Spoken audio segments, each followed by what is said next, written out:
Friends, welcome to வரா kitchen and blocks. இன்றைக்கி சேனக்கிழங்கு போட்டு ஒரு புளிக்குழம்பு, தஞ்சாவூர் ஸ்டைலில் ஒரு புளிக்குழம்பு எப்படி செய்யலான்னு பார்க்கலாம் வாங்க.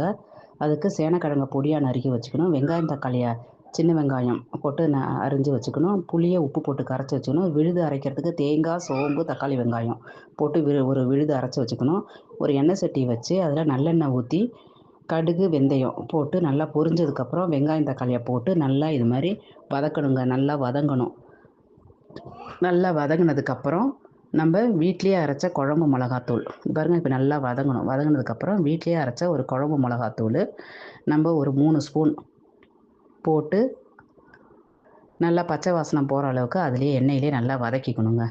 வதக்கினதுக்கப்புறம் நம்ம பொடியாக நறுக்கி வச்சுருக்கோம்ல கருணக்கிழங்கு, அதையும் போட்டு அதிலேயே போட்டு நல்லா ஒரு வதக்கிட்டு அதுக்கப்புறம் கரைச்சி வச்சுருக்கோம்ல புளியும் உப்பும் போட்டு கரைச்சி வச்சுருக்கோம்ல அந்த கரைசலை அதில் ஊற்றணுங்க. ஊற்றுனதுக்கப்புறம் நல்லா கொதி வரணும். கொதி வந்து அந்த கிழங்கு வேகிற அளவுக்கு நல்லா கொதி வரணுங்க. நல்லா கொதித்து அந்த கிழங்கு வெந்ததுக்கப்புறம் ஒரு ஸ்பூன் நம்ம பெருங்காயத்தூள், அந்த கொதி வந்ததுக்கப்புறம் அந்த பெருங்காயத்தூள் போட்டிங்கன்னா குழம்பு நல்லா வாசனையாக கமகமன்னு இருக்கும். அரைச்சி வச்சுருக்கோம்ல விழுது, தேங்காய், சோம்பு, தக்காளி, வெங்காயம் எல்லாம் போட்டு அரைச்சி வச்சுருக்க விழுதையும் ஊற்றி நல்லா ஒரு கொதி விட்டு இந்த பச்சை வாசனை போகிற அளவுக்கு நல்லா கொதி விட்டு இறக்குனீங்கன்னா அருமையான சேனைக்கிழங்கு புளிக்குழம்பு ரெடி. தஞ்சாவூர் ஸ்டைல் சேனைக்கிழங்கு புளிக்குழம்பு ரெடி.